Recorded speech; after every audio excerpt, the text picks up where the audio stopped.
Welcome to the future of education. And now, here's your host, Michael Horn. Welcome to the future of education, where we are dedicated to building a world in which all individuals can build their passions, fulfill their potential, and live a life of purpose. And to help us think through how we accomplish that, I am tremendously excited for our guest today. She's the CEO of the TGR Foundation, none other than Cyndi Court. Cyndi, thank you so much for joining us today. Thanks for having us, Michael. You bet. You bet. So let's start before we get into the work of the foundation and some of the labs that you're running and scaling and so forth. Just tell us about your own journey into the TGR Foundation and what attracted you about this opportunity in specific. Yeah, I'm an educator. I did my education degree many, many years ago in Toronto, Canada, but really fell in love with the after school space when my husband and I moved to Tampa, Florida. So I have been local. I love the creativity that happens in the after school space. I love the fact that we can come alongside both schools and be great partners and support schools and local educators, but also come alongside families and provide wraparound services in the after school space.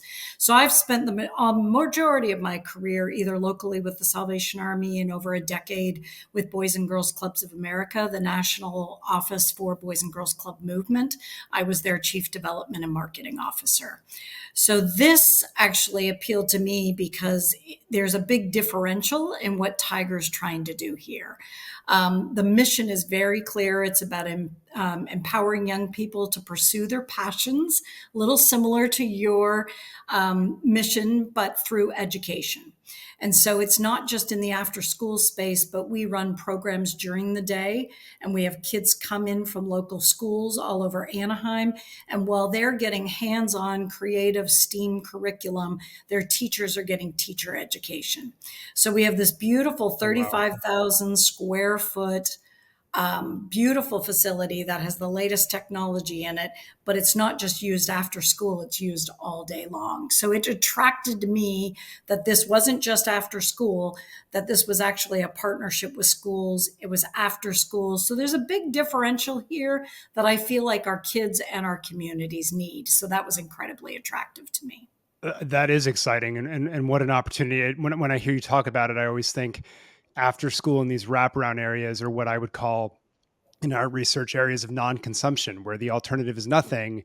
So you can often really reinvent the space and give students these opportunities that they otherwise never could. And certainly from what you all have set up, that is the case. So start to describe that. I know in these learning labs, you do a lot of work with career connected learning, a lot of employer-based partnerships. Like when you're talking about exposure to passions, you are not kidding. There's a lot of opportunities for kids to have those experiences. Tell us about that work and what it looks like. Yeah, well, we've started and actually done career connected learning in the aspect of exposing young people from under-resourced communities to careers from the very beginning. So starting in 5th grade, our STEAM curriculum is designed so that kids are introduced to careers that might be available to them. And we know that 11% of the future jobs and the 11% of the growth is in the STEAM area. So we want to make sure that they're prepared for those. So it's begun from the very beginning as far as exposure, and we do pre and post. So we do some good outcome measurement of our students in the engagement with us. And they often tell us in our post interviews that they actually did learn about a career and they felt more confident that they had the skills or had attained the skills to actually pursue that career. So now we're beginning to be very intentional and actually try to target the teen population, which you'll hear from many organizations as well as many educators. It's a tough population to serve. It's more expensive. It's hard to attract them. It's hard to retain them. But we're being super intentional with those high school students. So not only are they getting exposure through our curriculum, but they're actually getting real world opportunities to meet people from different careers in kind of one day career fairs, career opportunities where we have professionals come into the learning lab and share what their career path looked like and just expose them to different opportunities. I'm actually a first gen college student. Hmm. I'm the first in my family to graduate from high school. So I know firsthand that often kids from under resourced communities actually don't even know these careers exist. So there's a lot of work to be done just exposing them. And so we call that learning about work. So, how do we help students learn about work? And then we go deeper with them with a pillar 3 of that program for our high school students. And that's where we help them learn through work. So, one of our marquee partners was Providence Healthcare on the West Coast. Very large healthcare, 52 hospitals, one of the biggest employers on the West Coast. And they actually brought their professionals in and gave us a challenge that they're having around doing community assessments in under-resourced communities for their health system. And so we gave this challenge to our young people. We did a 6-week curriculum in the classroom, and then they were all split into teams. And as a competition, they set out as teams to solve the problem for Providence Healthcare. So they were actually learning through doing the work. And then they came back, Providence evaluated them. And so that was a great way for them to actually understand some of the careers and actually do the work. So they were out delivering healthcare assessments in communities. So they were learning through work. And then the third pillar of our program is learning at work. So how can we help them secure pre-apprenticeships, internships? How can we help them prepare for those mock interviews? How do you do your resume? What's your LinkedIn profile look like, even as a high school student? Because some of the careers we're introducing them to require them to go to college. Some of them don't require them to college. So how do we help them understand what are the credentials that they could go get? So we're trying to make it super intentional and really wrap around the whole career connected learning area. Incredibly helpful overview of that. And I love the way you've divided it up of the about work, through work, at work. I'm curious, just you started to hint at it, that this isn't just a tremendous benefit for the students who obviously get this exposure, connections, experience, actual real internships and pre-apprenticeships and the like. But you started to hint to it that the partners get something out of it as well from the employers. Just talk to us about the benefit that these companies and employers. What do they get out of it? Why do they decide to partner with you all? Yeah, I think for a lot of the companies that partner with us, they are committed to doing good and committed to improving communities, but they also have a business issue. They do have a workforce issue that they're all trying to make sure that they're driving diverse workforce, highly qualified, diverse workforce, and workforce that might stick with them a little while and grow with them. And so the employers are getting a great benefit, and we're preparing the students. So there is a growing kind of opportunity where some employers are looking at which jobs do require a college degree, which ones maybe only require 2 years, which ones require just some credentialing. And so what are those opportunities, and how can they help us get the workforce into those jobs and then provide career ladders within their industries so that their workforce is actually staying longer? So I think it's on multiple levels. It's on how do we diversify them? How do we prepare them? How do we make sure that they have those durable skills? Some people call them soft skills. We like to call them durable skills. How do we help them to work as a team and work as a community and understand a work ethic, and how do you go to work prepared? We want to make sure that our students have all that so they're great employees, and then how do we help them stick there so that they have a career within those industries? Makes a lot of sense. So let's back up a little bit now, because I'm why questions are coming to my head. There's a lot of points of leverage that you all, Tiger Woods, when he was thinking about this, could have picked. Obviously, there's a growing amount of research about the importance of career exposure for really fifth grade, middle schoolers, high schoolers, getting them aware of what's out there, building social capital, a lot of things. Historically, at the last few decades, the education system hasn't thought a lot about. But why did you all decide this is the leverage point where we really want to insert ourselves? It was really after 9/11. Tiger actually was caught in another place and rented a car and drove home. And driving home, really kind of sought through, what can we do to really make an impact, and how can we really change communities? And his mom always made him hit the books before he hit the course. So education was important to his mom. He grew up in Anaheim, so he had a sense of communities that didn't have a lot of opportunities.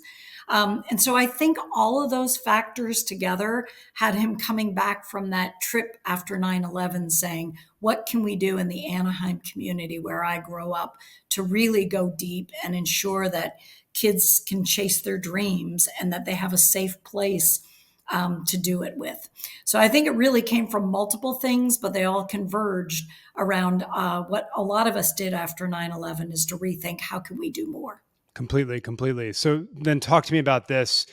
You're in Anaheim, you have the learning lab there, you have all these opportunities. You're scaling and expanding now. Talk about what's coming down the road and where else the foundation will be operating these labs. Yeah, I get construction pictures every day now from Cobb's Creek. So we're going into Philadelphia. Cobb's Creek is a revitalization of a golf course that has been there. That actually has been a great story of inclusion since the golf course was actually built. So Charlie Sifford learned to play there. And so it's a wonderful story of Charlie Sifford and Tiger, and he was a mentor to Tiger. And it is a forgotten corner of the Philadelphia community. So a lot of students who need a place to go, need the kind of programs that we're offering.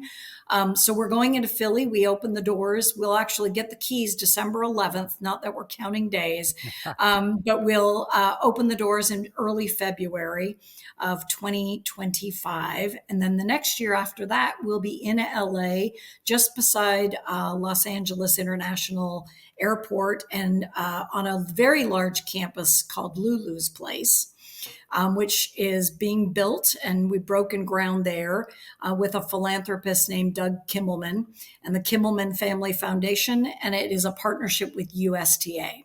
So every one of our facilities, including having all of the STEAM programs and the Career Connected Learning program, also really are looking after the health and wellness of our students.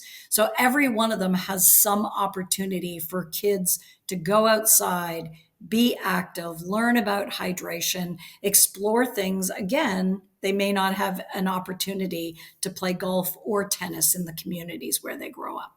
Wow, it's such a neat set of opportunities. So in terms of sheer scale, those are the centers you're going to be opening up. How many students will you be serving, 3 to 5 years from now? Yeah, so Anaheim, we're serving about 7,000 a year. So we'll be as many as 21,000, and we're already looking at other markets. Wow. Okay, so if that's the scale, let's go micro now to these individual student stories talking about the impact on the ground. I was reading some of these around Sammy Muhammad, I think, who was highlighted at Tiger Woods' return to competitive golf, for example. But I'm sure there are dozens of others. What are some of the student stories that stand out to you as they've learned in this career connected learning experiences? Yeah, so one of them, Brandon, actually, we just highlighted him on a video on our website. And he really learned storytelling at the Learning Lab. So we really are STEAM, which we do include the arts. And so Brandon got a lot of opportunities to explore photography and podcasting. We have a podcast room. We need to have you come, Michael, and do a couple classes for us. But Brandon had a great opportunity to do all that, had experiences. We had a young man who our Genesis golf course is in, our golf tournament is in February in Los Angeles. So he actually, as well as being exposed to the podcast room in our learning lab, he got to job shadow with the Golf Channel, and he's got to do some things with the Dodgers. So all day he was doing media interviews. And so it was a chance of a lifetime. And there were about 41 young people from the learning lab that got job shadowing that day. But he just had a tremendous experience. So our students are flourishing. We're just beginning to look back and look at our alumni and reconnect with them and do a lot of storytelling because they're doing some fantastic things. So now I have to ask, because I didn't expect to hear podcasting as one of those avenues and all that media exploration when I was thinking about STEAM, to your point. But you're right, arts is obviously a critical pillar of of that acronym. Just talk to us, like when these students, they get this exposure, they're connecting with different companies, they're connecting with different mentors. What do they gravitate toward? What are you learning about what these young people, the careers that are most interesting to them? Well, we have a great supporter, Nick Gross, and we use a product that he built called Find Your Grind. Mm. And that helps young people assess what their passions are from the very beginning. So it's not a typical assessment where you look at like what are the careers. It looks at what are the things that you're passionate about. So are you a connector? And so then we show them like, here's all the careers that you can do if you love to just connect people. So it comes at it in a little bit of a different way. And so getting them kind of like understanding what they're great at and then giving them a chance to try all those things on, whether it's in an after school club, a robotics club. They love drones. They love our drone class. They love the science of cooking. Science of cooking is a great class. So we may putting some great chefs that just understand the science behind what they do, but really helping those people identify what their passions are and then try different things on. Again, so if college is required, they know before they even go to college, kind of the sense of their direction. So hopefully they're not changing majors 4 times in 4 years and ending up there 8 years. We're giving them and we're getting them prepared to really hit the ground and be successful in life. Amazing. Amazing. All right. So as we wrap up here, and I'm just thinking about those chefs now in the science of cooking, because I've seen it. My wife's in the culinary world and her chemistry knowledge is way more than mine because she actually uses it. Right. So, but just as we wrap up here, anything else the audience ought to know about, the TGR Learning Labs helping to shape the future of education, and where you all see this impact going as we continue to chart forward? Yeah, I would say there's a place for everyone to help. And if it's not with TGR Foundation or at a TGR Learning Lab, find a place where you can give back to these communities and these kids. Everyone is needed and everyone can make a difference. So I would say check out tgrfoundation.org, find a learning lab, find ways that you can get involved. We have mentors. We have a college scholarship program and they have mentors. There's opportunities to be a career mentor, but get involved somewhere, whether it's volunteering financially, and together we can make a big difference. No kidding. I love just how you're prototyping this future for these students by allowing them to try on all these different career hats. But frankly, you're probably teaching the mentors a heck of a lot as well, as they help to help the students, and they probably get inspired on a daily basis. So Cyndi, thanks for inspiring us today and for sharing so much about the learning labs and how they're scaling and all this impact that you are having in these communities that we need this impact in. Thank you. Well, thank you for having us. You bet. And for all of you joining in, we'll be back next time on the Future of Education.